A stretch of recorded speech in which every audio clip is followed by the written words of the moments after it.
Kids ignored my warnings and learned a very expensive lesson. As a kid, my family was too poor to ever decorate on Halloween, so when I finally got my own place, I decided to heal my inner child and go all out for Halloween. I'm talking custom-built animatronics, fog machines, the whole 9 yards. I spent months building props in my garage. I was excited just imagining the looks on kids' faces when they saw it all. But just when I started setting things up, strange things started happening. I'd come out in the morning and find my extension cords unplugged or some of my smaller decorations moved around. I thought maybe it was the wind or an animal. A really smart animal. But then I checked my security camera and there they were. 4 teenagers messing with stuff on my lawn and laughing about it. One of the kids, Jeremy, lived just 3 houses down. I went over there and asked him to kindly stop, but he just looked at me like I was talking gibberish. "Broski, it's just decorations. Can you chill?" His friends chuckled behind him. "Those decorations cost almost $1,000 and 5 months of hard work." He snorted and slammed the door shut on my face. That should have been my first warning about what kind of kid I was dealing with. Instead of unplugging things, they started actually stealing things from my lawn. Small stuff at first, like plastic pumpkins and fake tombstones. I replaced them and added more cameras with signs that read, "Smile for the camera," thinking it would scare them away. It didn't. They waved at the cameras, making faces while they messed with my stuff, tangling up all my light strands, breaking delicate props that I actually couldn't replace. I tried confronting them again, reminding them that the electrical setup was dangerous. But Jeremy just laughed in my face. "What are you gonna do, old man? Call the cops over Halloween decorations? Nobody's scared of the cops anymore. They're canceled." "Well, maybe I'll just tell your parents," I threatened. That was a mistake. They started damaging my actual house instead of just the decorations, spray painting over my cameras and windows, jamming the lock in my front door with chewing gum. They even ripped off one of the legs of my $300 animatronic spider. That's when I realized these kids weren't going to stop. I went through all my security footage, documented every single incident with timestamps. I had their faces clear as day, their voices. I talked to other neighbors to see if they maybe saw anything, only to realize that they were also getting terrorized by Jeremy's group years before I moved in, stealing packages, destroying mailboxes, even throwing toilet paper all over their houses. I printed everything out and sent a certified letter to Jeremy's parents with all the evidence. I included photos of the damage and estimated I was looking at over $1,800 in destroyed property. His parents walked over with the letter and handed it back. "You need to relax. They're just kids, little boys. You should know how they are," they told me. Yeah, sure, I knew how teenage boys are because I was one just a couple of years back. But I wasn't a straight-up menace to society, you know? But I figured if the parents weren't listening, all I could do was make sure the rest of the decorations wouldn't get damaged. I installed new cameras with night vision and motion sensors, but this time I hid them really well. I put up new warning signs. "Danger, high-voltage electrical. Do not touch." And I decided that if they came back one more time and damaged anything else, I'd finally call the police and press charges no matter what. Halloween week came and I had my display at full scale, ready for all the trick-or-treaters. But the night before Halloween, Jeremy and his crew showed up. Not surprising. They hopped my fence, walked past all the warning signs I'd posted, and headed straight for my biggest piece, a 12-foot Reaper I'd spent all summer building. Jeremy climbed up on it while his friends filmed on their phones, trying to ride it like it was a mechanical bull before breaking off the arms. But just as he did, the entire structure ripped over, making Jeremy fall hard onto my decorative fence spikes, which were plastic but still definitely hurt. I actually heard the scream from inside my house and woke up. His friends panicked seeing the lights in my room come on and tried yanking him up. One of them accidentally grabbed onto one of the electrical wiring and got shocked, falling onto their backs. The 2 that weren't injured had to drag them away, leaving behind my broken animatronic, a destroyed section of fence, and Jeremy's phone as evidence. I woke up, saw the damage, reviewed the footage, and called the police. But that was actually the worst thing that could have happened to me, because even though Jeremy had to empty his savings to pay for the damages, he was now out for blood, and this time, it didn't stop with vandalism. I never imagined how far he'd go.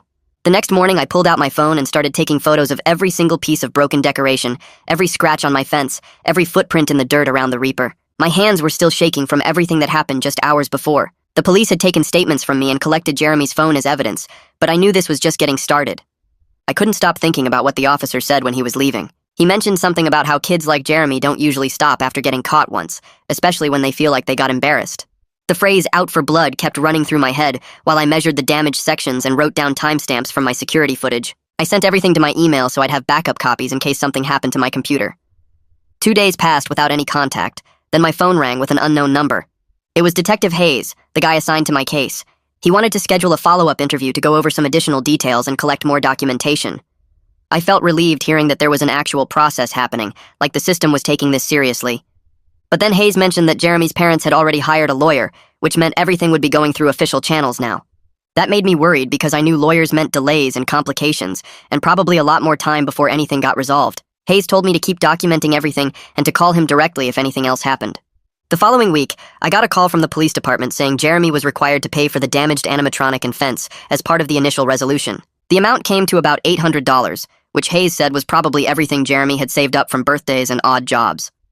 The money didn't come directly from Jeremy, though. His parents brought over a check one afternoon, and Franklin Mahoney stood on my doorstep with this look on his face like he wanted to punch through my door. He didn't say anything, just handed me the check and walked away before I could even thank him. That look told me everything I needed to know. This wasn't over. Paying that money had just made things worse between us. For the next week, everything seemed quiet on the surface. No more vandalism, no more kids jumping my fence at night. But I started noticing Jeremy whenever he walked past my house. He didn't do anything, didn't yell or throw things or even make gestures. He just slowed down and stared at my house for a few seconds before moving on. Somehow that felt way more threatening than all the actual vandalism. It was like he was studying my property, planning something. I started keeping my curtains closed during the day because I couldn't stand the feeling of being watched. My house started feeling like a cave, dark and closed off from the neighborhood. On day 8 after the incident, I was scrolling through social media when I saw a video that made my stomach turn. Someone had posted clips from my security footage, but they were edited to make it look completely different. The videos were cut to show Jeremy climbing on the Reaper and falling, but all the warning signs I posted were edited out. The caption said things like, "Local psycho sets traps for kids," and "Man deliberately creates dangerous Halloween display." The comments were full of local teenagers calling me crazy and saying I wanted to hurt kids on purpose. Some of them were talking about how I should be arrested for setting up booby traps. I took screenshots of everything and sent them to Detective Hayes, but the damage was already done. The videos had hundreds of shares. My insurance company sent someone out to assess all the damage later that week. The adjuster was professional and took a bunch of photos, but then she explained something that made me want to scream. My policy would only cover about 60% of the losses because most of the custom-built items weren't specifically scheduled on my policy. She said I should have gotten them appraised and added to my coverage separately. My deductible was $1,000, which meant even with the $800 from Jeremy, I was still out significant money. All those months of work in my garage, all those custom pieces I built by hand and insurance, was only going to cover a fraction of it. Detective Hayes called me again a few days later with some actually good news. Other neighbors had been coming forward with complaints about Jeremy and his friends going back almost 2 years. Carol, from 2 houses down, shared footage of them stealing packages from her porch last Christmas. Another family had video of the group throwing eggs at their house and breaking their mailbox. Hayes said this pattern of behavior would strengthen my case a lot because it showed Jeremy wasn't just some kid who made one mistake. This was ongoing criminal behavior affecting multiple families. I met with Detective Hayes at the station to talk about filing for a no-contact order against Jeremy. The paperwork required me to document every single incident in detail, which I could do thanks to all my security footage, but the process felt overwhelming. I had to write out dates and times and descriptions of what happened and how it made me feel. Hayes kept assuring me that building a proper paper trail now would matter if things got worse. He said judges take these situations more seriously when there's clear documentation showing escalation. I filled out everything as carefully as I could and submitted the request. Franklin and Reese Clements showed up at my door unannounced on a Saturday morning. I opened the door thinking it might be a delivery, but instead it was Jeremy's parents standing there looking angry. Franklin started going off about how I was trying to criminalize their son over teenage mistakes. Reese jumped in saying I was ruining Jeremy's future over some Halloween decorations that could be replaced. They kept talking about how boys will be boys and how I was being vindictive by involving the police. I kept my anger in check somehow and told them they needed to contact me only through Detective Hayes from now on. Then I closed the door while they were still talking. I could hear them arguing on my porch for another minute before they finally left. 2 nights later, I woke up to this loud hissing sound coming from outside. It took me a second to figure out what it was. Then I realized it was air escaping from something. I ran to my window and saw 2 figures in hoodies running down the street. I checked my security camera and saw them crouched by my car, then running off when they finished whatever they were doing. I went outside and found 2 of my tires completely slashed, flat against the pavement. The camera had caught the figures, but their faces weren't visible under the hoodies. I knew it was Jeremy's group, but without clear identification, it was just more documentation for the growing file Detective Hayes was building.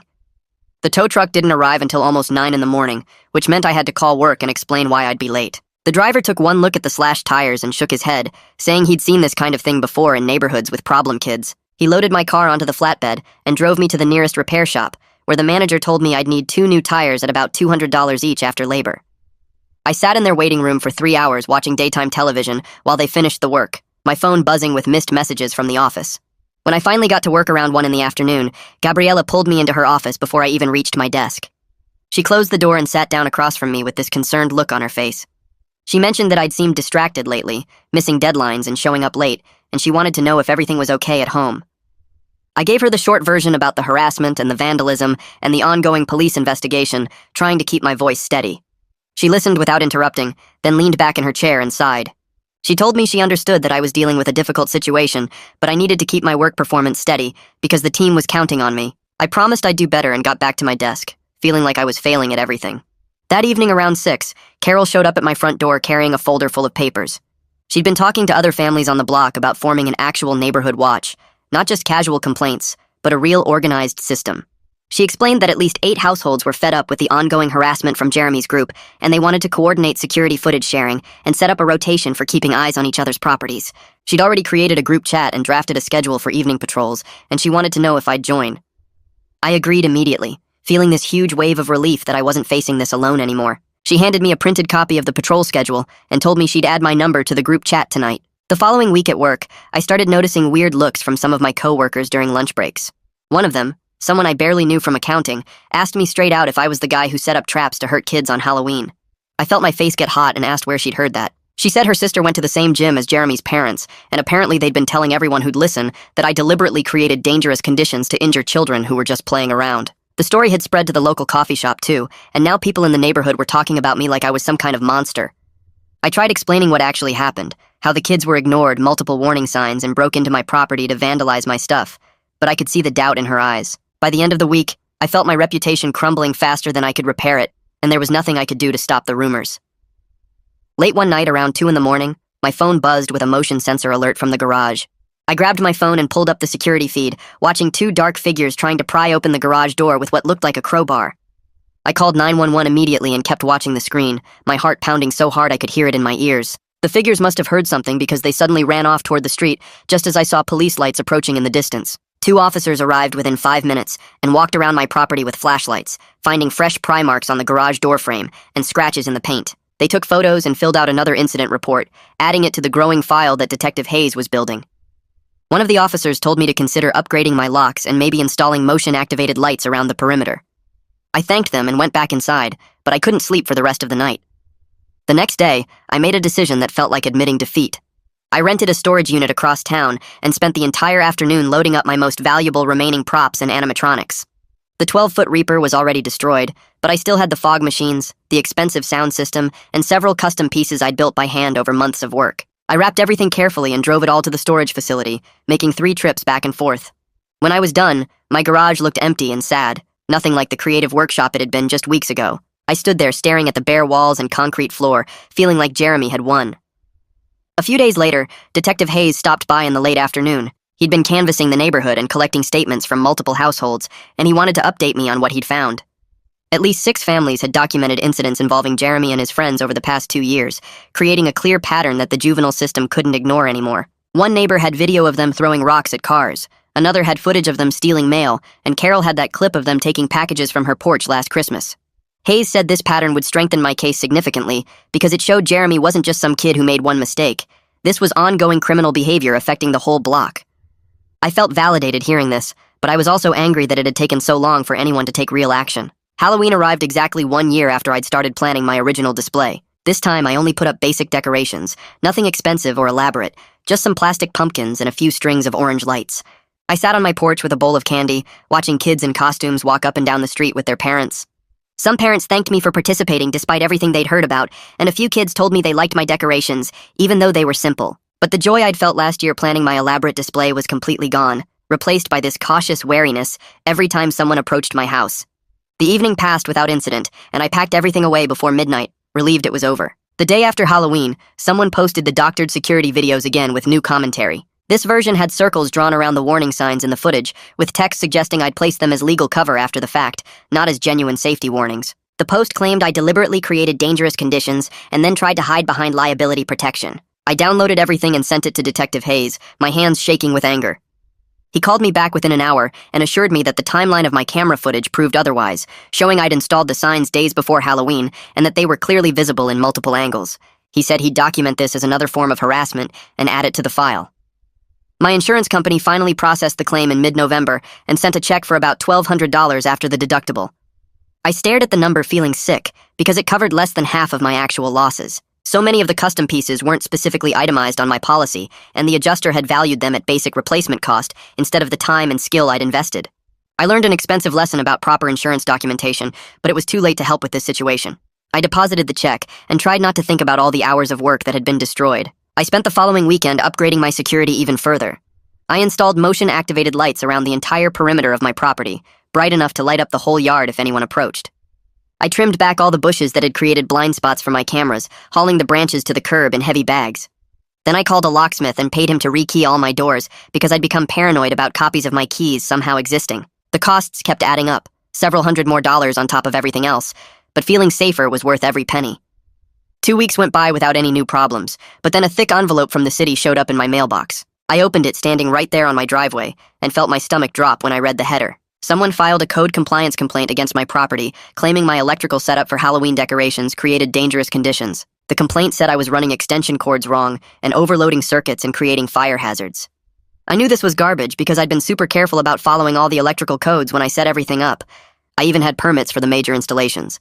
But now I had to schedule an inspection and take time off work to deal with this, which meant losing money on top of everything else. I called the number on the notice and got an appointment for the following Tuesday, then sent an email to my boss explaining why I needed another morning off. She wasn't happy about it, but approved the request. I spent that whole evening pulling out my permits and installation records, organizing everything into a folder so I could prove my setup was legal. The anger made it hard to sleep that night because I knew exactly who filed this complaint, even though the city wouldn't tell me. Tuesday morning arrived and the code inspector showed up right on time.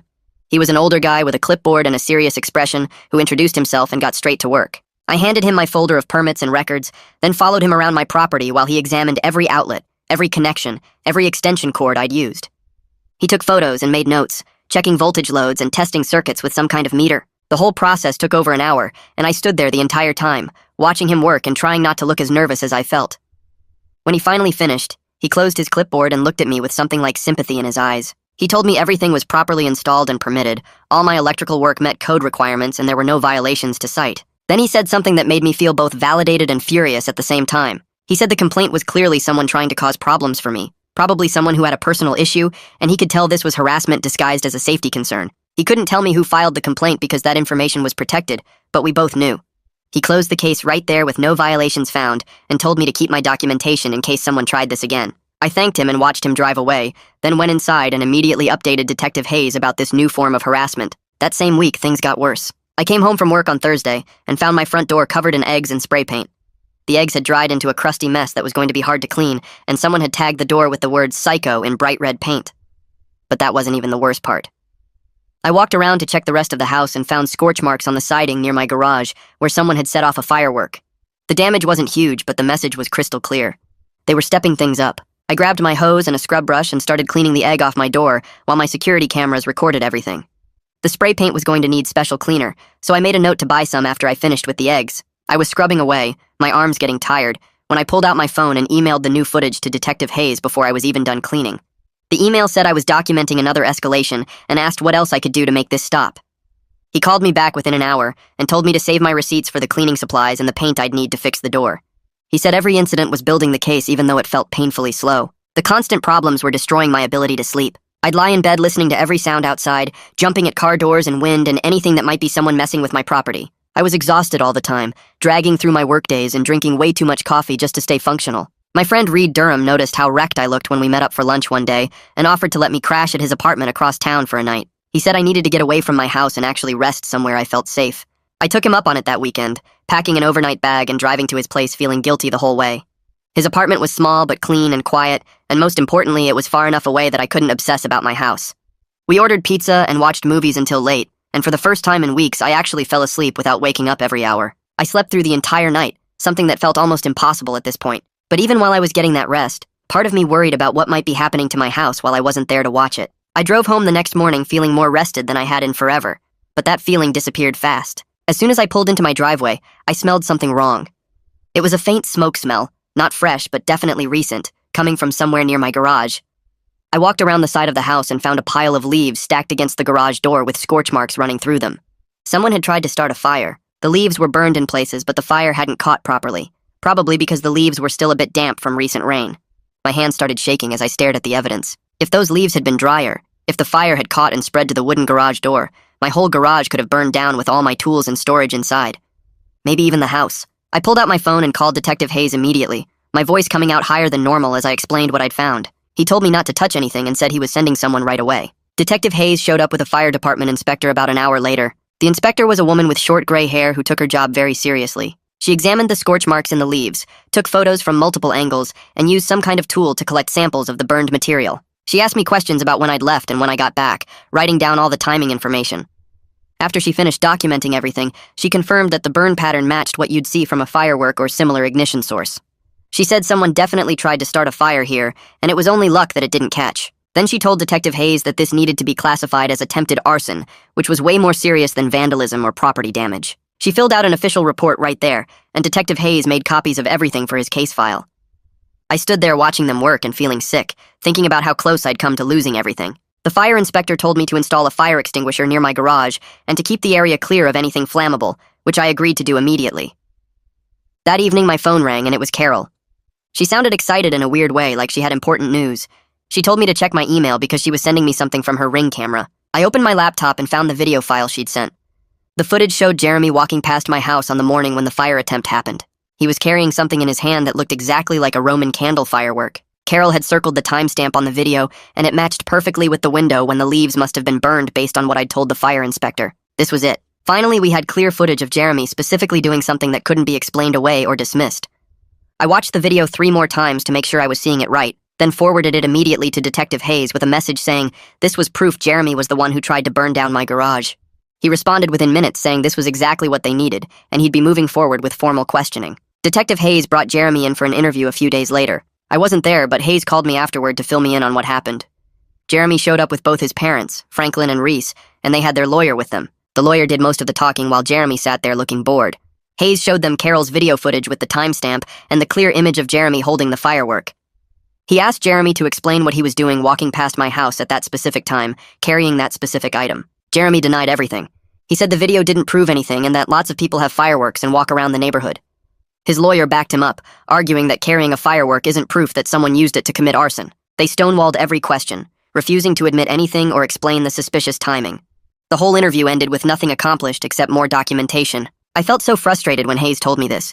We had clear video evidence and it still wasn't enough to get Jeremy to admit what he'd done.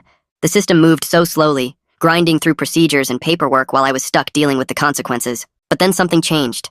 A few days after that failed interview, Detective Hayes got a call from Lucas Britt's mother. Lucas was one of the kids who'd been part of Jeremy's group from the beginning. His mom said Lucas wanted to talk, and that she was horrified by what she'd been hearing. Hayes went to their house and Lucas admitted everything off the record. He said Jeremy had been planning revenge ever since he had to pay for the Halloween damages. The fire attempt was deliberate, not an accident. Jeremy had been talking about burning down my garage to teach me a lesson for calling the cops. Lucas's mother sat there during the whole conversation looking shocked and angry. She told Hayes that Lucas would cooperate fully with whatever the investigation needed. This was the first real crack in the group's solidarity. One of them finally broke and told the truth because his parents stepped in and made him do the right thing. Hayes documented everything Lucas said and added it to the growing file of evidence against Jeremy. Based on Lucas's statement and Carol's video footage, Detective Hayes filed paperwork for a temporary no-contact order. He explained that with both the video evidence and a witness statement confirming Jeremy's intent, a judge would likely grant the order. The paperwork went through faster than I expected. Within 48 hours, I got a call from Hayes saying the judge had approved it. Jeremy was now legally prohibited from coming within 100 feet of my property or contacting me in any way. If he violated the order, he'd face immediate arrest and additional charges. I felt actual relief for the first time in months. There were finally real consequences happening. The system was slow and frustrating, but it was working. Jeremy couldn't just walk past my house anymore or mess with my property without facing serious legal problems. I thanked Hayes and hung up, then sat down on my couch and just breathed for a minute. It wasn't over. I knew that. But at least now there was something official protecting me instead of just cameras and documentation. The no-contact order didn't stop Jeremy. It just made him smarter about how he came after me. 2 days later, I opened my front door to find 6 pizzas I never ordered sitting on my porch, all paid for with cash on delivery, according to the receipt stapled to the boxes. The next morning, 3 Chinese food orders showed up at 7 a.m. I called each restaurant to explain I wasn't placing these orders, but they told me someone was using different phones and paying cash in advance, making it impossible to trace. Within a week, I had food deliveries showing up at all hours, packages of random junk sent to my address, and even a tow truck that arrived claiming I'd called for my car to be towed. I documented every single incident with photos and timestamps, creating a spreadsheet that tracked each harassment attempt. Then the social media messages started appearing from accounts with no profile pictures and random letter usernames. The messages never said anything directly threatening, just things like, enjoying your quiet neighborhood, and karma works in mysterious ways and watch your back. I forwarded everything to Detective Hayes with detailed notes about when each message arrived and what platform it came from. He told me to keep documenting, but admitted that proving Jeremy was behind anonymous accounts would be difficult without subpoenaing phone records, which took time and judicial approval. 3 weeks after the no-contact order went into effect, I was home alone on a Thursday evening making dinner when I heard someone rattling the handle on my back door. My whole body went cold and I froze for a second, listening to the sound of someone trying to force the lock. I grabbed my phone and dialed 911 while moving quietly toward the front hallway where I kept a baseball bat. The operator answered, and I whispered that someone was trying to break into my house through the back door, giving her my address. She told me officers were on the way and to stay on the line, but then I heard the rattling stop and footsteps running across my back deck. I moved to the window and saw 2 figures in dark hoodies jumping my back fence and disappearing into the alley. My hands were shaking so bad I could barely hold the phone, and I stayed in the hallway with the bat until I saw police lights pull up outside. When the officers arrived, they searched my backyard with flashlights and found a black backpack lying on the ground near my fence, apparently dropped when the intruders heard me shouting that police were coming. They secured the backpack without opening it and called Detective Hayes, who arrived about 20 minutes later to take over the scene. Hayes put on gloves and opened the backpack right there in my kitchen while I watched. Inside, he found a pair of black gloves, a cheap lighter, several receipts from a hardware store dated from the past week, and a phone with a cracked screen. He powered on the phone and I saw his expression change as he scrolled through the screen. He turned it toward me and showed screenshots of a group chat with 4 participants discussing my house, my work schedule, and specific plans about finishing what we started. The messages referenced the fire attempt from before and talked about waiting until I was gone to avoid getting caught this time. One message specifically said they should check my garbage on trash day to learn my routine. Hayes bagged everything as evidence and told me this was exactly what he needed to file serious charges that would stick. He explained that the phone and the group chat screenshots gave them proof of conspiracy and planning, not just random harassment. He also said the receipts from the hardware store matched items typically used for arson, which strengthened the attempted arson charge they'd been building. I felt sick reading those messages, realizing how close I'd come to losing everything if they'd succeeded. Detective Hayes moved fast with the new evidence. Within 2 days, he had a search warrant for Jeremy's bedroom based on the backpack contents and the group chat screenshots. I wasn't there when they executed the warrant, but Hayes called me afterward to describe what they found. Jeremy had materials in his closet that matched the hardware store receipts from the backpack, including containers that could be used to transport accelerants. More damning was a spiral notebook tucked under his mattress with pages of notes about my daily routine, what time I left for work, what time I usually got home, and which nights my house appeared empty. There were even sketches of my property layout showing where the cameras were positioned and which areas had blind spots. Hayes said reading that notebook made him realize how obsessed Jeremy had become with planning another attempt. The level of detail showed this wasn't just teenage anger anymore, it was something darker and more calculated. I felt sick when Hayes read me some of the entries over the phone, knowing Jeremy had been watching my house so carefully for weeks. The district attorney's office filed a juvenile petition against Jeremy for attempted arson, criminal trespassing, and violation of the no-contact order. Franklin Mahoney and Reese Clements were notified by certified mail that their son was facing serious charges in juvenile court. Their lawyer contacted them immediately to explain that these weren't minor offenses that would disappear with a warning. The attempted arson charge alone carried potential detention time in a juvenile facility, and the violation of the no-contact order showed a pattern of escalating behavior. The lawyer also explained that they were facing potential civil liability for damages because Jeremy was still a minor living under their supervision. If I chose to file a civil lawsuit for all the harassment and damage, they could be held financially responsible beyond just the criminal restitution. Hayes told me later that this was the first time Jeremy's parents seemed to understand the full scope of what their son had done. The reality of serious legal consequences and potential financial ruin finally broke through their denial about Jeremy just being a normal kid making mistakes. The next 2 weeks turned into a blur of court appearances and meetings with prosecutors. I had to take time off work for an initial hearing where the judge reviewed the charges and set conditions for Jeremy's release pending trial. Then there was a meeting with the prosecutor's office where they walked me through the evidence and explained how juvenile court worked differently than adult criminal court. The system focused more on trying to help kids change their behavior through programs and supervision rather than just punishment. But the charges were serious enough that Jeremy faced real penalties if convicted.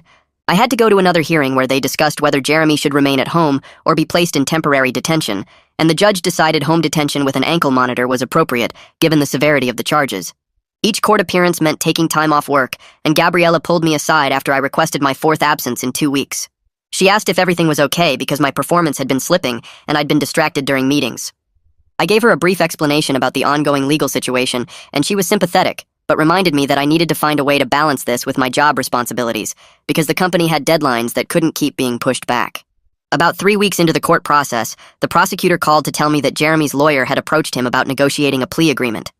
They wanted to avoid going to trial because the evidence was strong, and a trial would be unpredictable for their side. The lawyer was offering to have Jeremy accept responsibility for all the charges in exchange for probation instead of detention time, 200 hours of community service, mandatory anger management counseling, and full restitution for all my documented damages.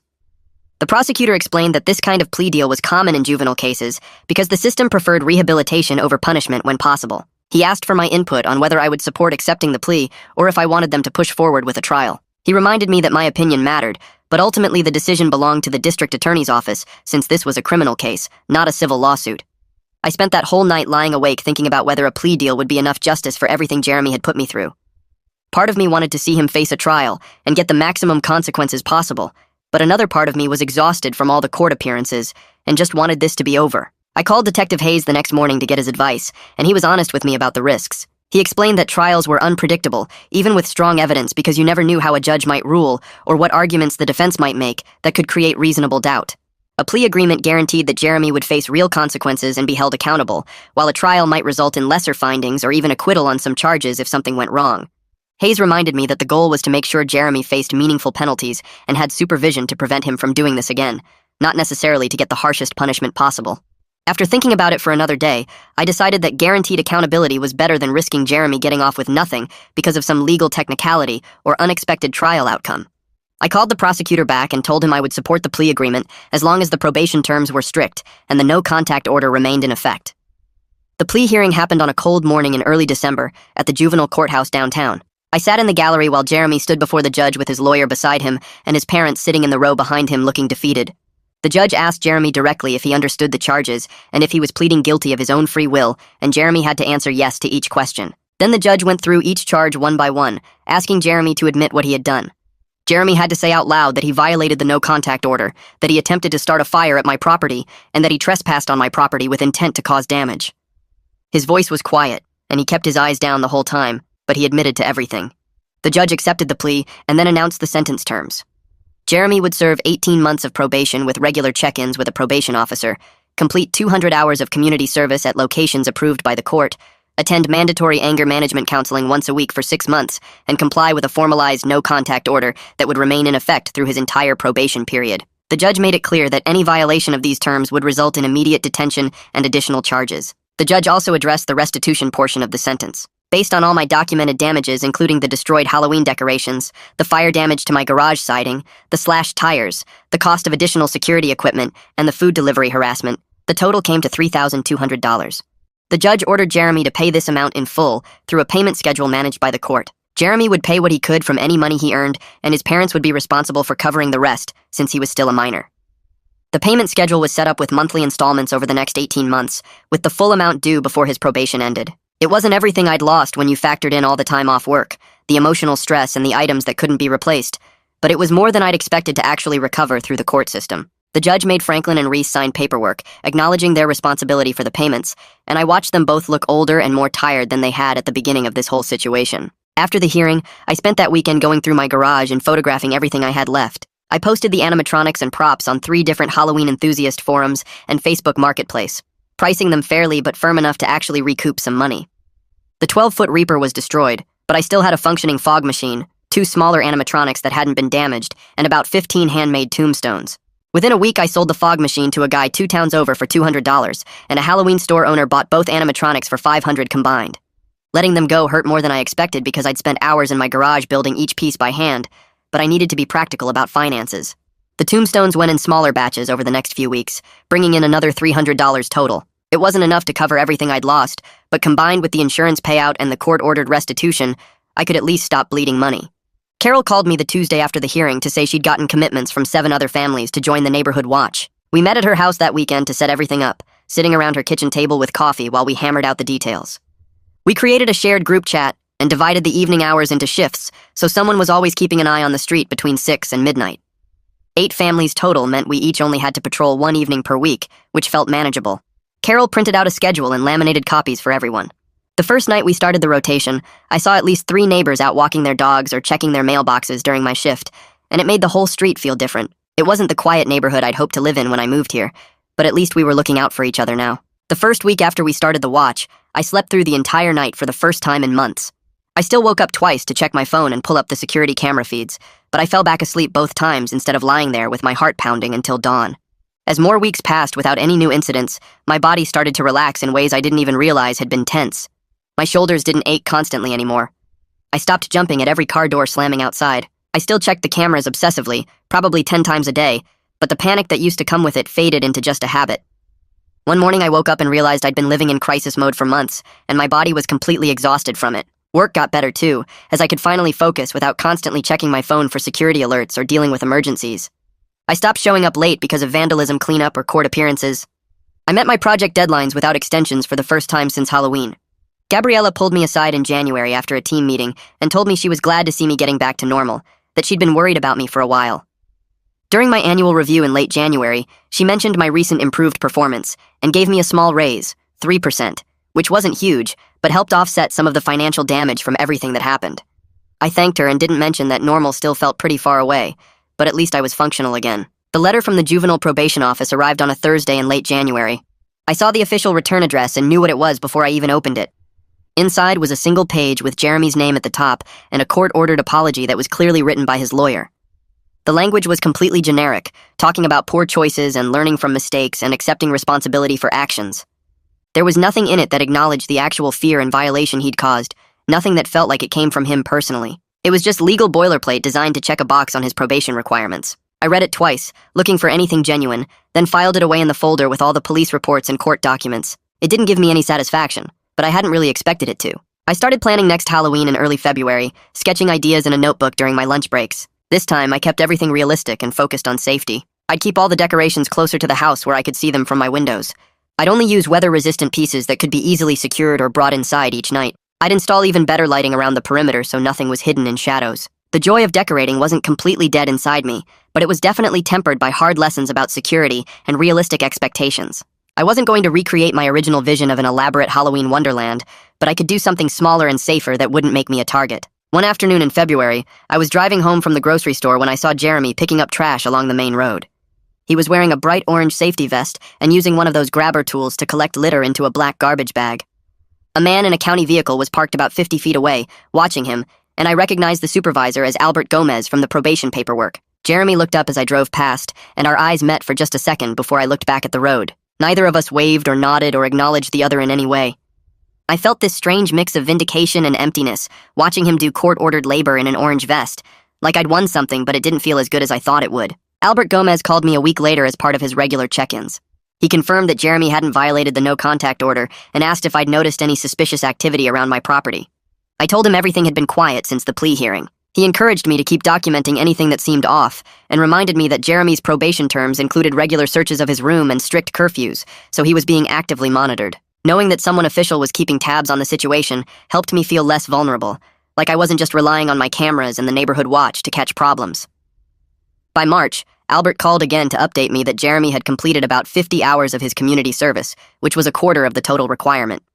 He also mentioned that Jeremy's family had made 3 payments toward the restitution through the court system, about $200 each time. I didn't have any direct contact with Franklin or Reese, which was a relief because I had nothing to say to them anyway. The money showed up in my account through an automated court payment system. I put it straight into savings and started planning seriously for next Halloween, pricing out new decorations that would be harder to damage or steal. The community meeting happened on a Tuesday evening in March at the local library. The police department had organized it to talk about neighborhood safety after several families complained about ongoing teen harassment. I showed up early and found about 40 people already there, filling up the folding chairs in the community room. A police sergeant gave a presentation about recent trends and initiatives, and then they opened the floor for people to share their experiences. Carol spoke about the package thefts and vandalism. An older couple talked about their mailbox getting destroyed 3 times. A single mom described teenagers throwing rocks at her windows. Hearing all these stories made me realize the problem was way bigger than just my Halloween decorations. The police announced new initiatives for youth programs and increased patrols in problem areas. It felt good to see the problem being addressed at a community level, even if it had taken years to get to this point. Carol started calling me more often after that meeting, not just about neighborhood watch stuff, but to actually check in and see how I was doing. We grabbed coffee a few times in late March and talked about regular life things, not just the Jeremy situation, and it felt good to have a friend who understood what I'd been through. In early April, she invited me to a backyard barbecue at her place on a Saturday afternoon. I showed up with a bag of chips and found about 15 neighbors there, including several families who'd spoken up at the library meeting. People introduced themselves and shared their own stories about dealing with harassment on the block, and for the first time since moving into this house, I felt like I was part of something bigger than just my own problems. The weather started warming up in late April, and I found myself spending more time in my garage again. I pulled out my tools and sketches and started designing new Halloween props. But this time, I was thinking differently about everything. I built a 6-foot-tall skeleton that could be completely disassembled and stored inside within minutes. I designed a graveyard fence system with quick-release brackets, so the whole thing could be locked down or moved.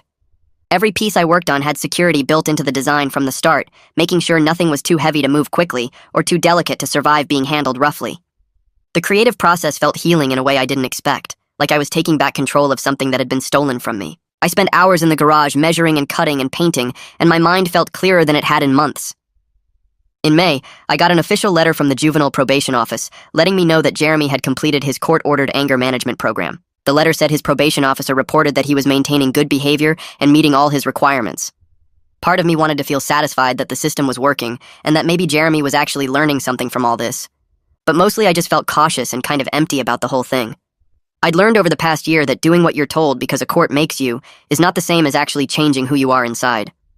I filed the letter away with all the other paperwork and decided not to think too much about what Jeremy was or wasn't learning.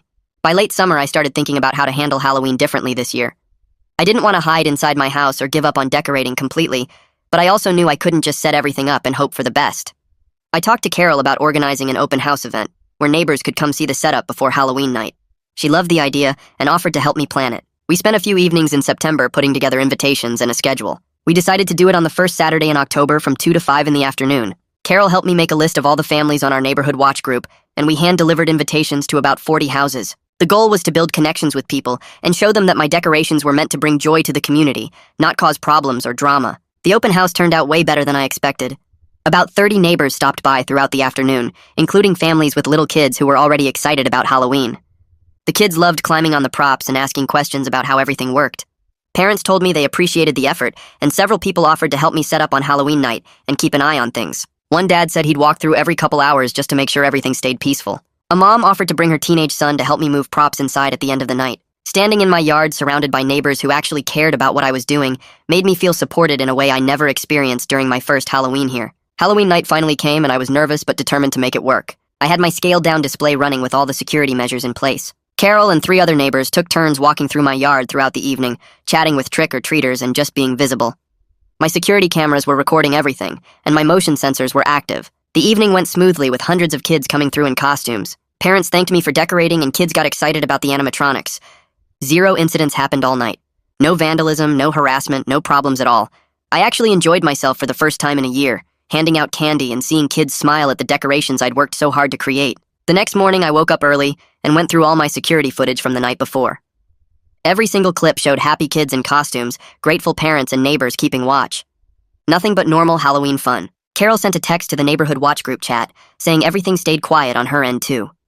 For the first time in a year, Halloween didn't end with me stressed out and angry and documenting damage. It felt like a genuine victory, even if it was smaller and simpler than my original dream of the elaborate display I'd planned. In November, the final restitution payment from Jeremy's family came through the court system. I logged into my account and saw the deposit, bringing the total to about $3,200 spread across multiple payments over the past months. The money didn't cover everything I'd lost when you factored in the time, the stress, the damaged pieces I couldn't replace, and all the security upgrades I'd had to buy. But it was enough to feel like some level of accountability had been achieved through the legal process. I transferred the money into my savings account and made a decision to stop dwelling on what happened and start moving forward with my life. Albert sent me a final notification in late November saying that Jeremy had completed all 200 hours of his community service requirement. The email said Jeremy would remain on probation for another 6 months, and the no-contact order would stay in effect through the end of his probation period in May. I read the update and sent back a brief acknowledgement, but I didn't let myself think too much about it. My focus was on my own life now, not on tracking every detail of Jeremy's consequences. I started planning next year's Halloween display with actual confidence instead of fear. I'd learned how to balance my creative ambitions with practical security measures. I had a supportive neighborhood network backing me up. The decorations would never be quite as elaborate as my original vision of the 12-foot Reaper and custom animatronics covering my entire yard. But they'd be sustainable and safe and something I could actually enjoy creating without constant worry about destruction. Carol texted me in mid-November, asking if I wanted to help organize a tool-sharing program through the Neighborhood Watch. She'd been talking to other families who mentioned needing to borrow lawn equipment or power tools, but not knowing who to ask.